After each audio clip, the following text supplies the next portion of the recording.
హిమాలయం సమారభ్య యావదిందు సరోవరం తం దేవనిర్మితం దేశం హిందుస్థానం ప్రచక్షతే. సాక్షాత్తు దేవతచే నిర్మితమైన దేశం మన భారతదేశం. మన దేశానికి యుగ యుగాల చరిత్ర ఉంది. సత్యయుగం, త్రేతాయుగం, ద్వాపరయుగం, ప్రస్తుతం కలియుగం.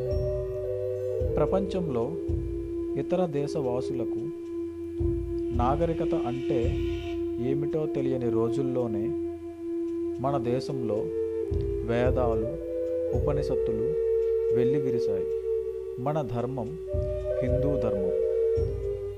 చెట్టులోను, పుట్టలోను, రాయిలోను, ఇలా ఈ సృష్టిలో ప్రతి కణంలోనూ, ప్రతి జీవిలోనూ భగవంతుడున్నాడని, మానవ సేవే మాధవ సేవ అని చెప్పిన గొప్ప ధర్మం మన హిందూ ధర్మం. మన దేశంలో స్త్రీలను మాతృమూర్తులుగా పూజించి గౌరవిస్తాం.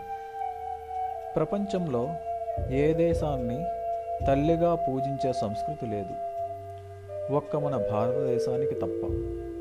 అందుకే మన దేశాన్ని భారతమాతగా పూజిస్తుంటాం.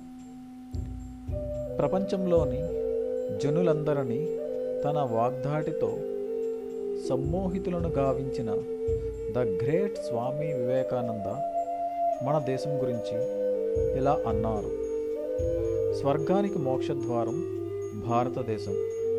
ఈ దేశంలో కుక్కగా జన్మించినప్పటికీ జన్మ ధన్యమని. కావున ఈ దేశంలో జన్మించిన భారతీయులమైన మనమందరం నిజంగా ధన్యజీవులం. భారత్ మాతాకి జై. జై హింద్.